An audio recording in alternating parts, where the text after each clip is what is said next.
మలాకి గ్రంథము 4వ అధ్యాయము 2వ వచనము.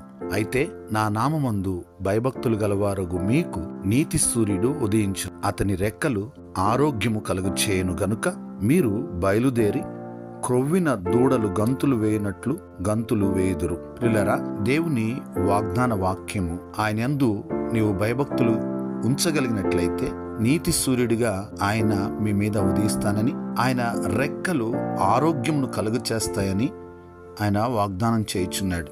ఈ వాగ్దానాన్ని మనం స్వతంత్రించుకోవాలనంటే ఆయనందు భయభక్తులు కలిగి ఉండగలిగితే ఆయన తన యొక్క హస్తము చాపి మనల్ని తాకి స్వస్థపరిచే దేవుడిగా, యెహోవా రాఫాగా ఆయన మన పక్షమున కార్యము చేయబోచున్నాడు. ప్రార్థన. పరిశుద్ధుడా యేసయ్యా, మీకు వందనాలు. ఈ వాగ్దాన వాక్యము కొరకై వందనాలు, స్తోత్రాలు చెల్లిస్తున్నాం.